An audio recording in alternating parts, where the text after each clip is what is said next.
Hello, Sarangees. Welcome to Chasing K-Dramas, the podcast that dissects popular Korean dramas episode by episode.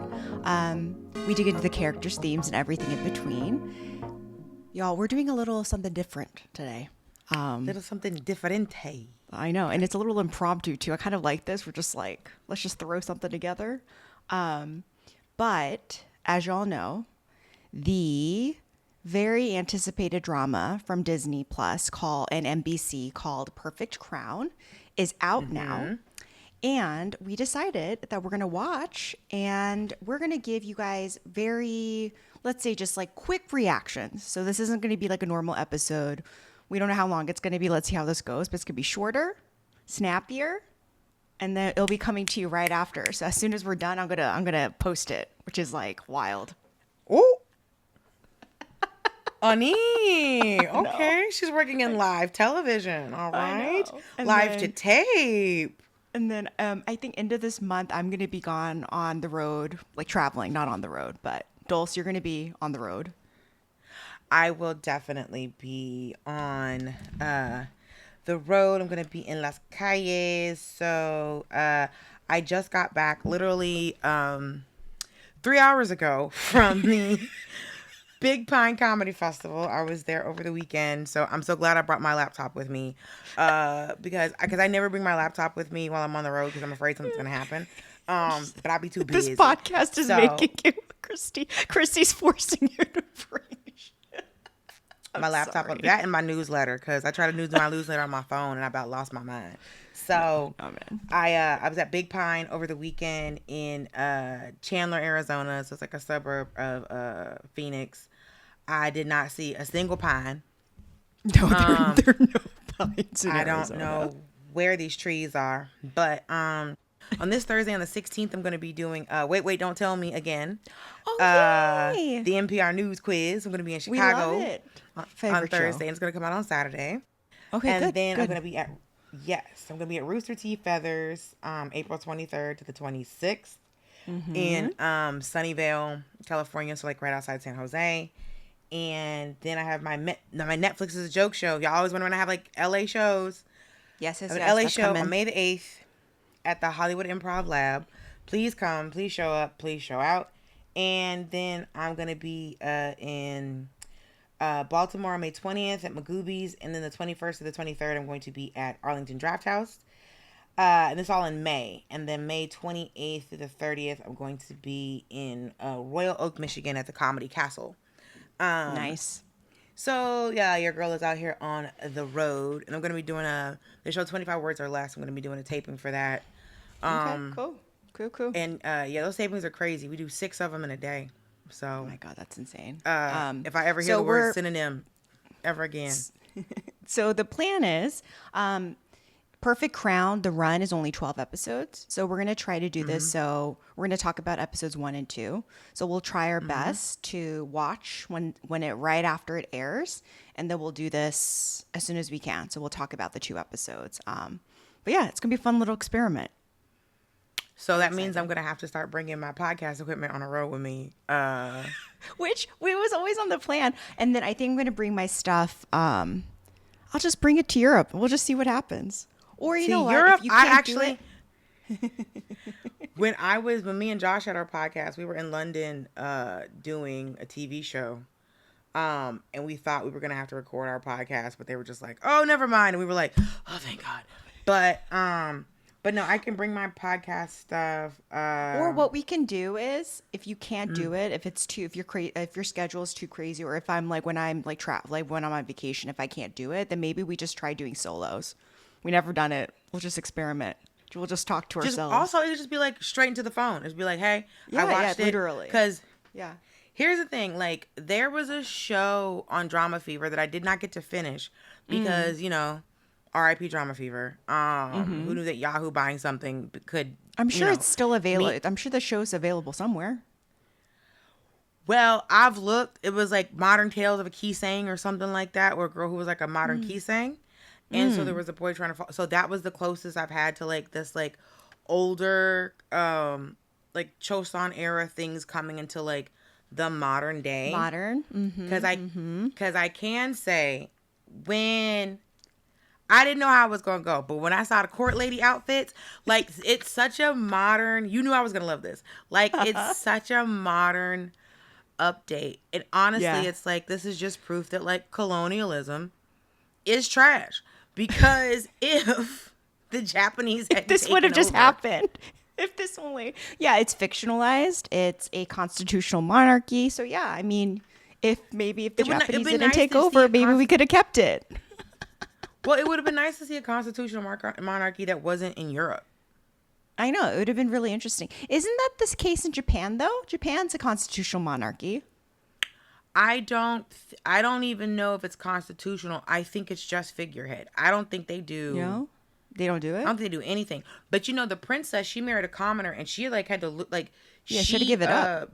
She gave it up. she had to give up everything. But what was so crazy is after she gave it up, she didn't have a last name Well, because the here- monarchs okay. didn't have last names. They were just Well, you know who it's I like am. the British. It's like the British royal family. Theirs is like Mountbatten, Windsor, right? They had to make something up. Well, But okay, so I just wanted to say this, that this reminded me so much, like Ian, our crown prince, our grand prince. He reminds me so much of Harry. He's the spare. He was like treated like the spare. So, yeah, so that was the first thing I was like, oh, it's interesting because you know his dad, the late king, was so mean to him. He was like, you can't outshine your brother. That really bothered well, me. Well, because it was like it's the younger is you know it's again we know the concept of the heir and the spare, where Yeah. the younger brother just gets to do whatever he want, like marry a mixed Yeah. woman, and have the royal family worry how dark a baby's gonna be. Man, that kid had no chance. See the mom. Those kids So- are the palest red. They have red hair. They look so white. Anyways, they had nothing to worry about. That kid couldn't stand a chance. The Brown couldn't stand a chance in that family, and so it was great to see like what the modern interpretation of that would be. Just seeing what the palace would look like. Yes. Like when they came So into this the reminds palace. me a lot of you remember that Palace Hours drama that I talked about? I wrote about it in our newsletter, but that came out back in like 2000, like when I was in college, when we were in college. It's like 2006, I think, but it's kind of similar to that. So that's why it's so fun. You know what I mean? And pretty and like all those things. I loved it, and then it was cause so. But as soon as it started, I was like, okay, we're starting in a high school. Okay, so Okay, I have to say this. The I did fact not love that- the beginning. I know that IU, I believe in Pyeonwoo our lead, the two leads, they're close in age. They're like mid 30s. I know IU looks so young for her age, but I just really didn't like the fact that she's playing a ninth grader. I was like, y'all, come on. At least a high school senior, at least a junior. Okay, at least give But me a somebody who's freshman. 17. She's supposed to be 13, 14 years old. This is ridiculous. But I mean, I don't know what they put on her because as soon as they put her hair in that little ponytail, I was like, oh. But I like the idea where it was just like, you know, it's the nobles because I didn't even think about that. Like once you got rid of the monarchy, you got rid Yeah. of the nobles also, like everything. Because this is 600 years of Choson. And it's like, Yeah. And even before that, when you look at like the bone lineage and how that was set up, like I said, I know way too much about Korean history as a modern day black lady. But if you look at like hierarchy and status was so embedded in the culture and to just have somebody just come in and just completely wipe out the entire social structure Yeah. of a country for thousands of years, and it's just like, oh no, y'all are all underfoot. We don't care if you were a noble, we don't Yeah. care if your mother was enslaved and now you have no status. Everybody is because we invaded and took over your country. Yeah. All y'all are underneath us. But I think culturally, though, a lot of that still remains, you know? Like, you know, I think we had talked about this before, but there's certain last names, right? There's certain surnames that meant you were technically a noble, right? Or an aristocrat. There were certain surnames meant that it was basically some very similar to the Indian caste system. So some surnames meant that you were, you know, nobis, slaves. So it's actually kind of interesting. So some of that is still present, but I think it is really smart that they made that into like the central reason for why our lead character, Hui-joo, right? She's a chaebol, but she's still othered because of that status, because she's not an aristocrat. So, Because aristocrat. she was Did you hear what I said? Born- Aristocrat. Yes, aristocrat. 'Cause everybody wants to be a cat. But you know that she was what? Born on the wrong side of the hanbok? She was born on the wrong side of the hanbok. I know. So so her character reminded me so much of Hong Hae-in from Queen of Tears. I was like, oh my gosh. But then this drama with her brother made sense because the brother is legitimate and she's illegitimate. So I like that. And but there's always a very competent daughter and a very incompetent son. And so Queen of Tears, same thing. Her brother was a complete and total ding dong and had a very doting wife. And so I do wonder if, because, she makes it sound like the wife coming in, it was also a setup. Like the wife is of noble blood. So, because she tries to infer like, well, you don't really like him anyway. He only married you because you're noble. And they were like, what? Sarangees. Like, why would you, this is some Saran. What are you saying? We love each other. She's like, So and then there's always the foible of like the assistant where you see this really strong character. Then you see them like with their assistant. Dobby. She called her Dobby. Did you catch that? She's so cute. That's she the called her Harry Dobby. Potter? Harry Potter reference, a little elf. That's that little scary elf. thing on Harry Potter, ain't it? I remember. Oh, Dobby was so sweet. I loved Dobby. You talking about the little flapping with the ears and the nose? Yeah. He looks like Girl, a little I elf. would set that thing off. But you know what's so funny though? The actress does kind of look like Dobby in a weird way. I know they meant it because she was like a elf. Yeah. I'll say this. I remember when that Harry Potter movie was out and about in the world, and the commercial came up on my TV. That thing hopped on my TV, and I screamed. It scared it out of me. If I see him in public, I'm setting it on fire. If you don't be nowhere near me. Don't come over here with that owl school. Whatever you got to do to get me into the school. I'm setting that thing on fire. But it's a very just like the party coming up and her stepping out of the car and going into this party, and we meet the brother because I know that brother from another drama. He is one of those supporting characters. He does a fantastic job. He played in something. It wasn't what we watched, but we watched something recently with him that we didn't cover. But he's in a ton of stuff. But he's a very great because he's very supporting, and he because when you go into the meeting the first meeting that they have, and the first little like flunky guy, that guy is also in Undercover Miss Hong. And he is. He's playing the same kind of like. And one of the guys, he was also in. He wasn't in Queen of Tears, but he was in Crash Landing on You, if I'm remembering correctly. Yeah. So But did you notice though? So the court lady under Eon, right? Pyeonwoo-seok's character. That lady plays a lot of court ladies. She's in Bon Appetit. I saw her. Bon Appetit and Under the Queen's Umbrella, the bigger lady. She's so cute. But she played. Yeah.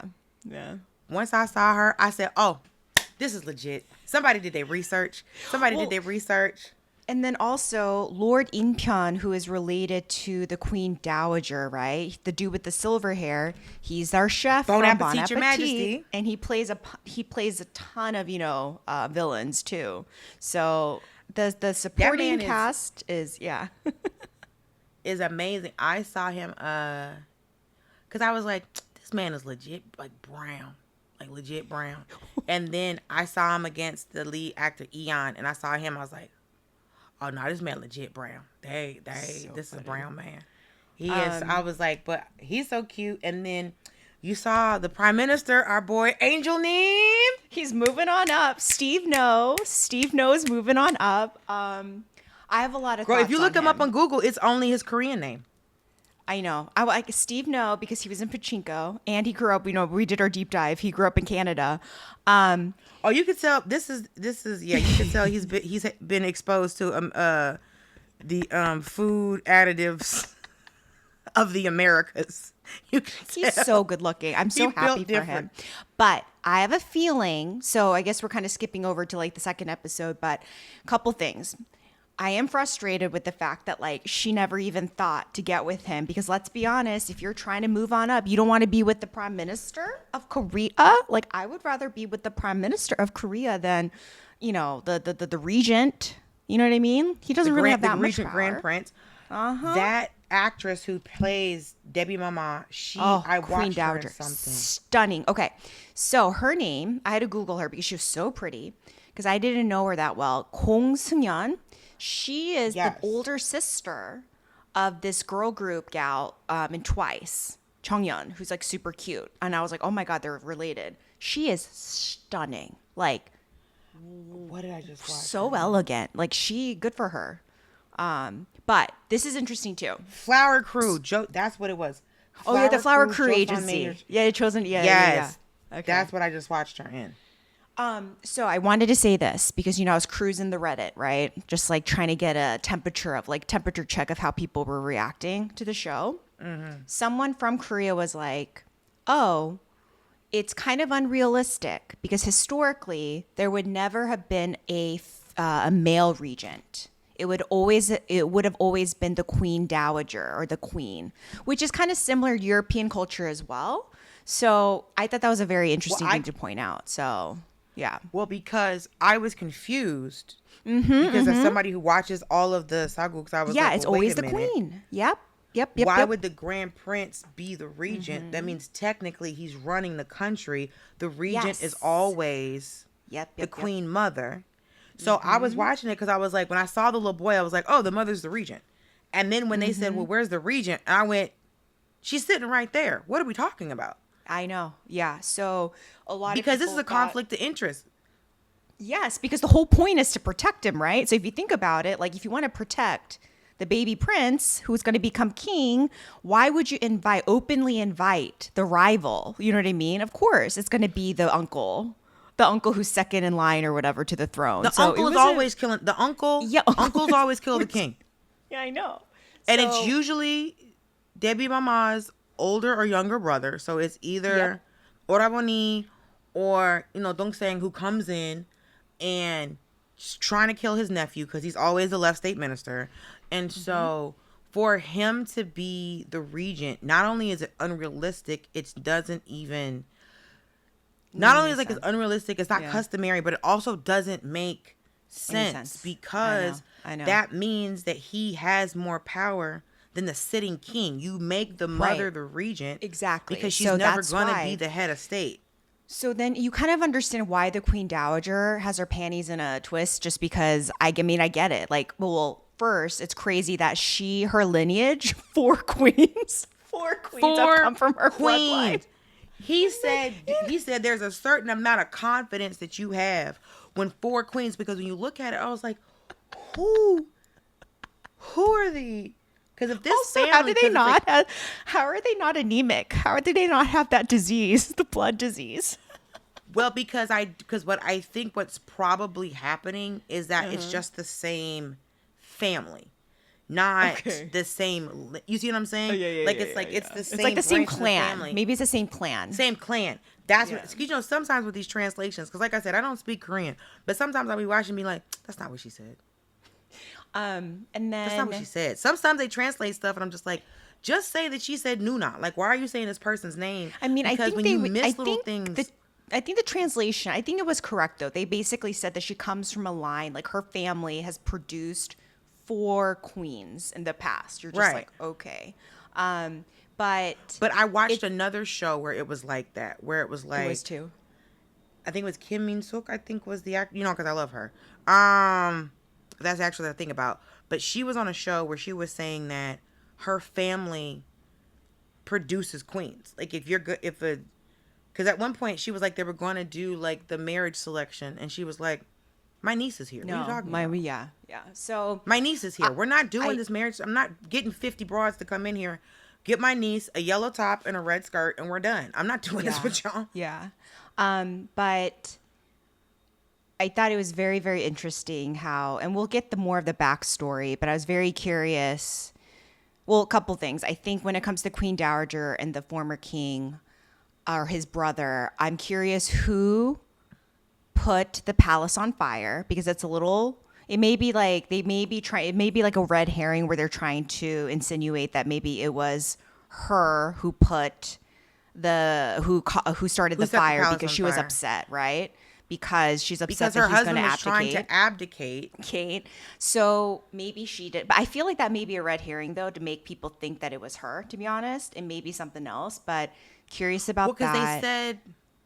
because the first time, because when they meet and there's an explosion, and then he does a flashback, and we find out we go into a flashback because this is the second time that the palace caught on fire.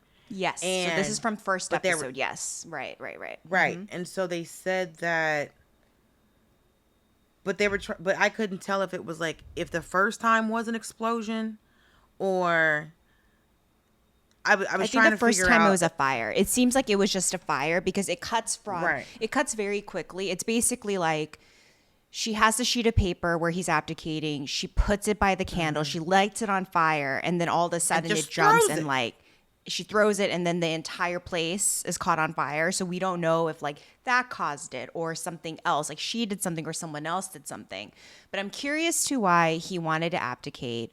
I think that there's something wrong with his dad to the former king because he is way too mean to Eon. And then, I mean, that dynamic is so interesting how he's basically, Eon has been forced to not be able to shine, like not be his true self, because it's clear that he is very competent and smart. And he should potentially be someone who could have been in line for the throne, right? Or he is in line, but he could have been a good king.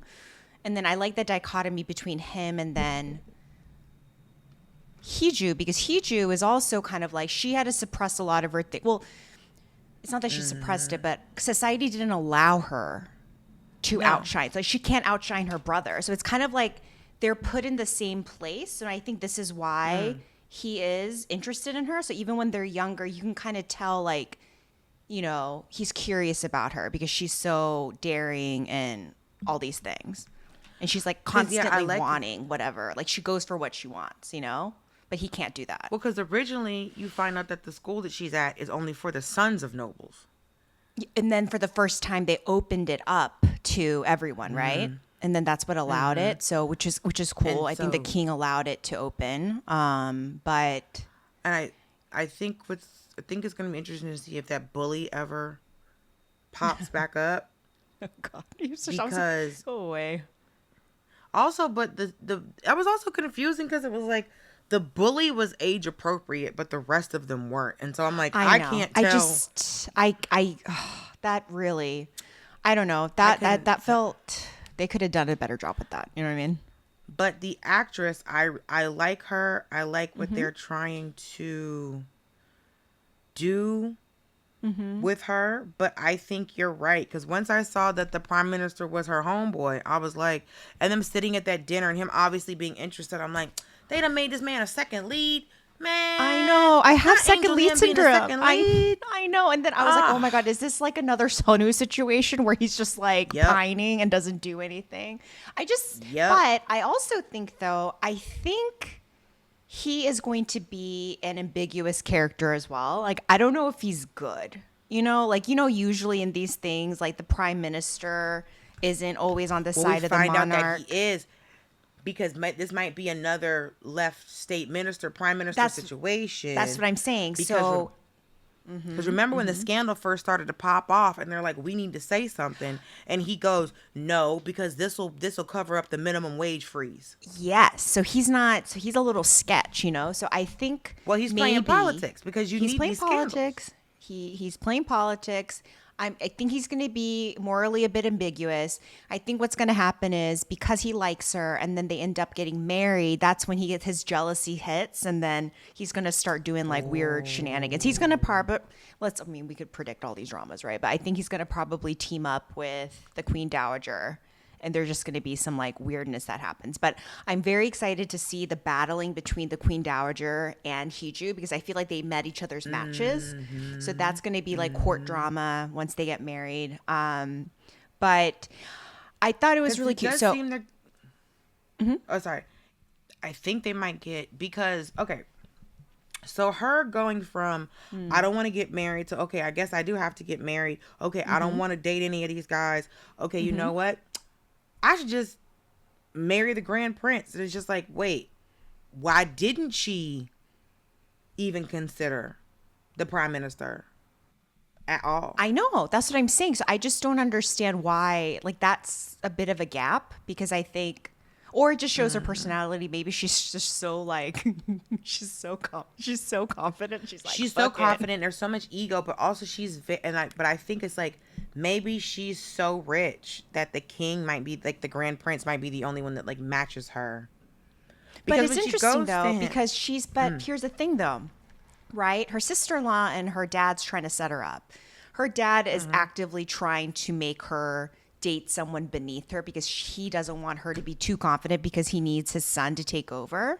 But the sister-in-law is also saying, hey, like, it's kind of hard finding you a match because your birth, like, because you're illegitimate, it really does, or illegitimate, it does, like, people care about that. In Korean society, like, even now, they care about stuff like that. So maybe that's why I don't know, maybe that's probably why she felt like she couldn't aim that high. But now I guess it's the complete opposite because she's going extreme. Who knows? But that her was interesting confidence because was amazing. but I also think the confidence too. I think she has suffered. I mean, it's very apparent. She's, she has an inferiority complex for sure. So I think there's a lot of overcompensation that's going to happen, and that's what she's doing. And I think it's going to be interesting because I feel like their love story, I feel like that's going to be something that she like he's going to help her with. You know what I mean? Well, because she was trying to see him. Well, first she shows up to the party in that car, and then like her whole outfit, all of a sudden everything becomes sold out. So very like high society, like socialite because she is a socialite. Yeah, she is. And then we get her backstory by those gossiping ladies. The gossiping Ajumas at this party. That was my girl. My oh my god moment was when she slammed that glass. I was like, this girl's crazy. I was so intrigued by the entire situation. I was like, oh, not slamming the glass, but the fact that she slams that glass down, breaks it, and then turns to him and goes, cheers. It's like, oh. She said, try it if you want to. She said, play with your mama, bitch, because I'm not the one. Yep, that was my goal moment, too. Breaking the glass and saying cheers when the noble ladies were bad-mouthing her. I absolutely. Oh, and then my other part absolutely wrote that down. And my other part was, I'm so sorry. When she shows up, when he's sick in the hotel room, it's ridiculous. I should just manage to just be there at that time and whatever. But the way she brought back a Subway bag, I screamed. I was like, guys, let's stop. I love Subway, but my God. I don't like the Queen Dowager walks in and there's just Subway wrappers everywhere. And I knew she left her purse on that couch. I knew she left her purse on that couch. Yeah, my girl. It's so funny. This is like you never do girl what moments, but they were exactly the same. Episode 1, breaking the glass. Episode 2, this Subway showing the up. I was through. But when she showed up to the hotel room, I said, "There's no way she's not coming back when she sees that purse." She sees that purse, but the actor that plays the aide. Yes, he's so good. So he was in Crash Landing on You. He was in Tastefully Yours. That's how I know him. Yes, he was. Yes, he's great. I feel like he's going to be I hope he eventually gets something bigger. I think he's so cute. I hope but I know he doesn't look like the regular first lead handsome. Yeah. But I think he is so cute. But also the guy who plays the brother, I think he's cute because I think he's funny. So the guy who plays the brother, oh yes. He's I think he kind of has a cuter face than the other guy too, technically. But absolutely. We have to talk about Pyeonwoo though, Ian. So he's the heartthrob right now. Sustained. He's incredibly good looking. I can't take his my lips eyes originally. Yes, I think he looks I think he's all original.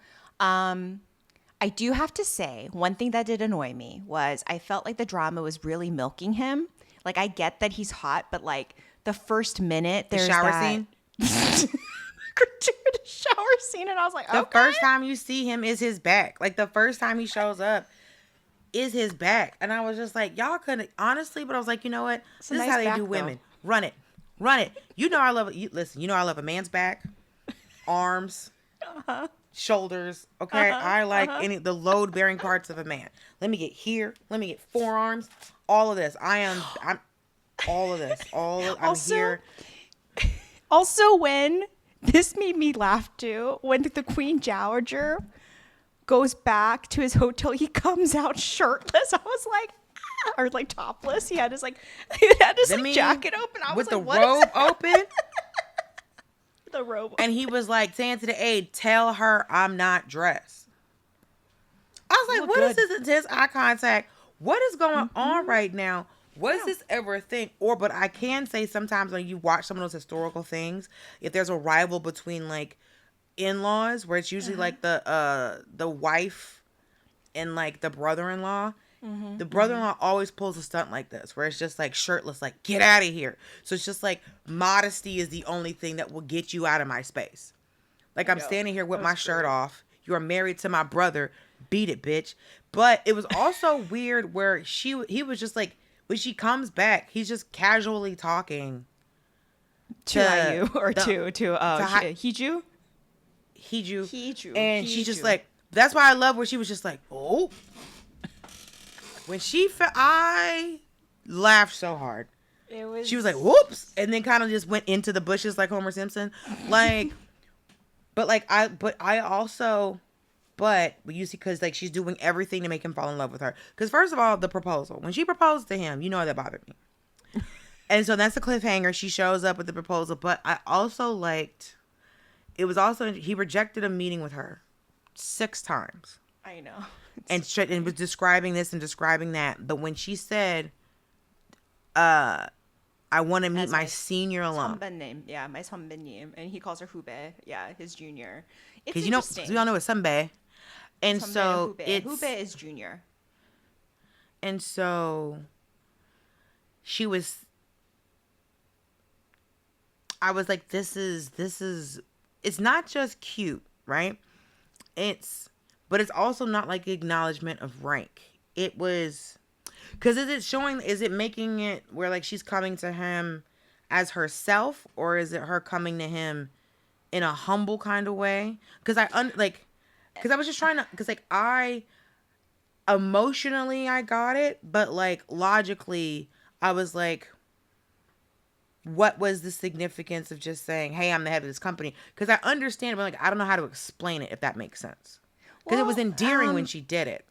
I think for him, I just think he kind of wanted her to acknowledge that they had a past, that they had moments, and maybe that's what it was. Because it felt maybe in the beginning it was just so like transactional, like it was very clear. I think he kind of basically was like, I've had 30 other women propose to me today, so I think that stack of stuff. I think he is. I mean, think about it. Like, everyone's trying to get on your good side. Everyone wants you. Everyone's in love with you. So I think for him, he probably, like you said, I think he kind of wants like an emotional connection. So that's probably what drove him, because he remembers. I mean, he basically, like, as they go back and forth to the past, it's very clear, like, he was paying attention to her. I think he was paying attention to her more than she was paying attention to him. I think she was she had to pay attention to, because he's the grand prince or whatever. But for him, I think she represented something more to him, and we'll see. But I did also want to say Pyonwoo Seok too, as good looking as he is, he can't really act. I just like that kind of bothered me. So hopefully his acting gets a little bit better, but I was just like, it's just him being hot. I wish there was a little bit more. You know what? As someone who is a trained actor and has seen so many moments when people can't act, I think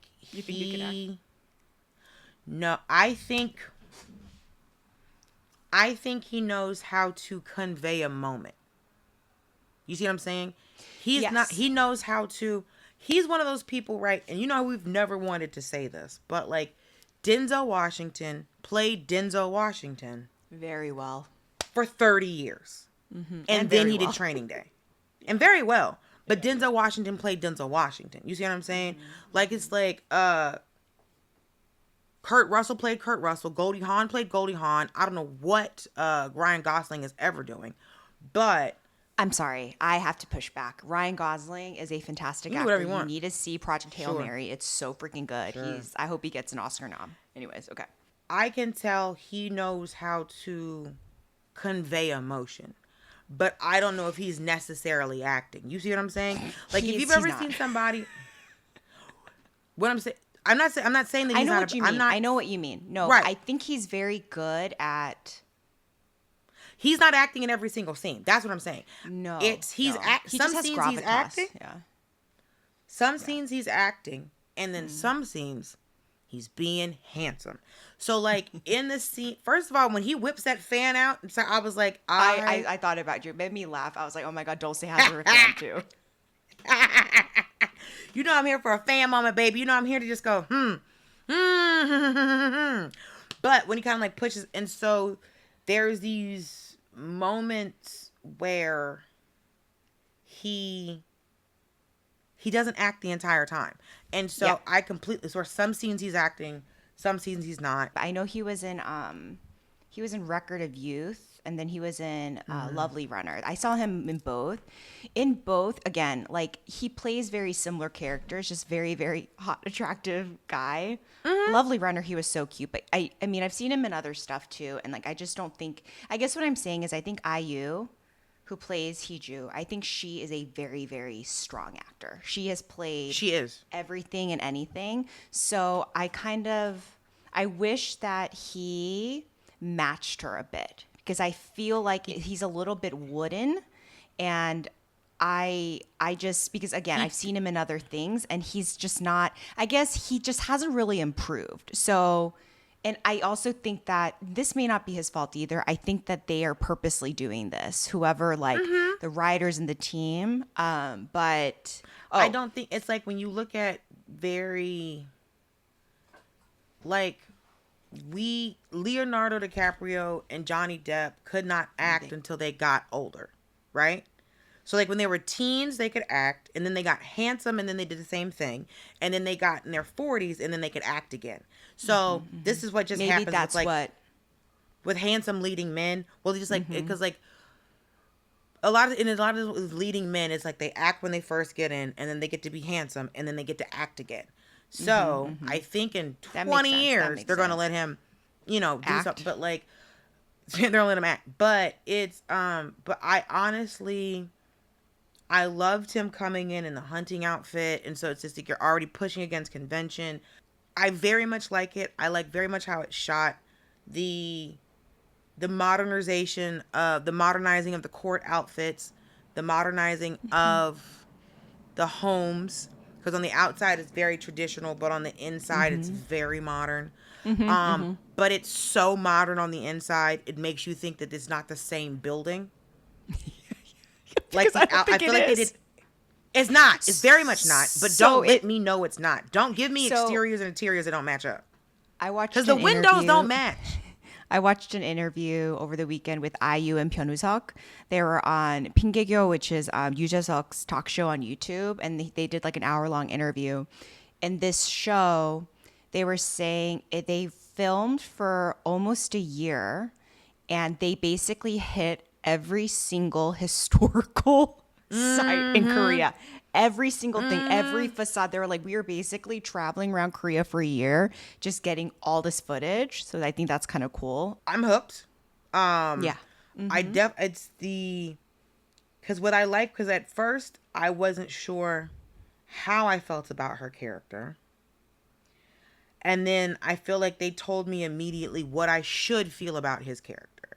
Because we saw her backstory, but her backstory, you get no sympathy for her. It was, she's busting balls at the school, and she's just like, well, not everybody, I got the key because, they said everybody can't have individual practice time, but this dude had the key, so I got the key because if he could have the key, I could have the key.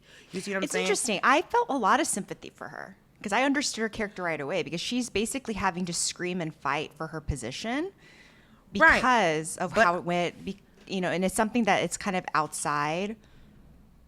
It's not her fault. So I actually was, I think with both characters, I like kind of understood right away what they were going through and what their whole like, not trauma, but their whole shtick's going to be. You know what I mean? Like why they are the way they are, you know?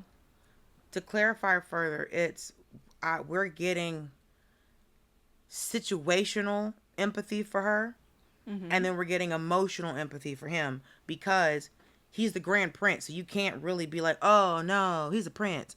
So you're giving me the emotions of him. For her, you're giving the situation, because you learn a lot about her in the argument, in the little tiff in the garden with the brother. Yeah. And how the brother talks to her and how you see how he is. But I guess having the cliffhanger for episode 1 be the proposal, and then having the cliffhanger for episode 2 with him accepting the proposal, I don't understand why he accepted the proposal. I do. I think he knows that she's spunky enough, and then she has what it takes to go up against his family. And then I also think in a way he's kind of like, you really want this? Go ahead and see what the happens, because get ready. You're going to get blamed for absolutely everything.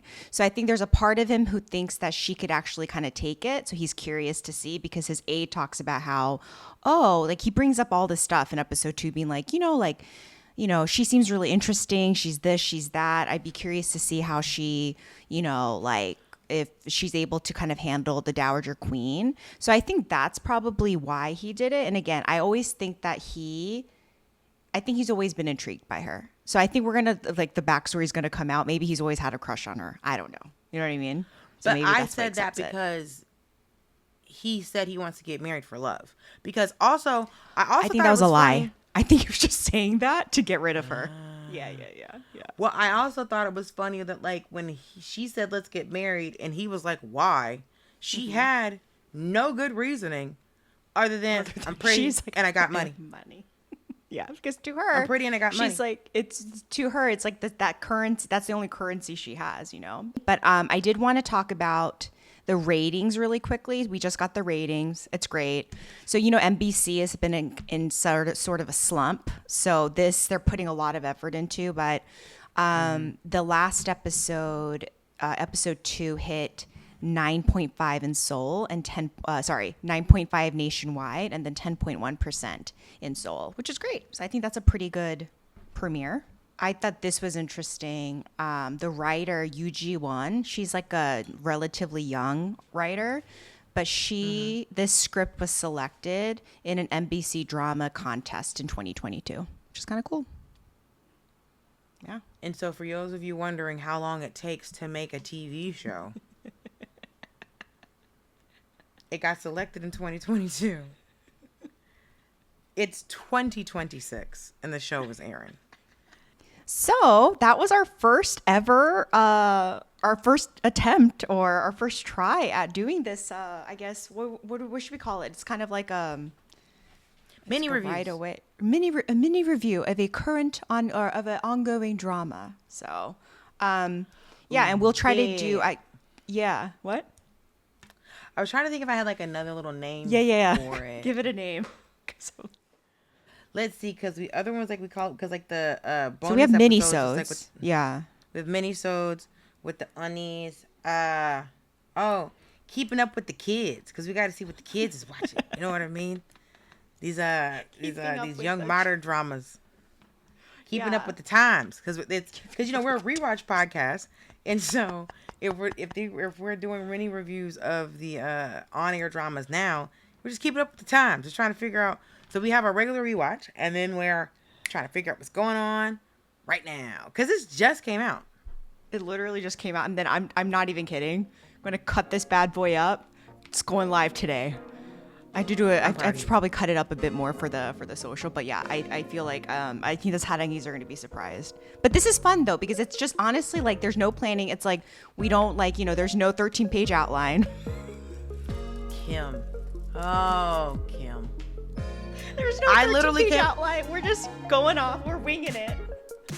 when I went to watch this, like I'm in Phoenix for a comedy festival, and I go to put it on, and I was like, oh, gotta do my homework. So, because Kim, she called it, she had to do homework for her podcast. So I was like, oh, let me go do my homework. So I guess it's not but homework, it's fun but it's homework. my show. Listen, watching it's fun. It's these episodes are kind of long too, I noticed. But anyways, okay. Were they? They were. That's like no over drama's an well hour. written. When you sit there for an hour and some change, you just, if you notice that it's an hour, the show's not well written. If you look up, you're like, oh, it's over. Oh wait, is that the sun? Yeah. So this is one of the ones where it's like I'm excited to see the new episodes that come out. Yeah. Okay. So we'll see y'all next week. We don't know what day because you know what? This is going to be impromptu. We're just going to wing it, so we'll figure it out. Okay. Thank you guys so much. We do it. Yes.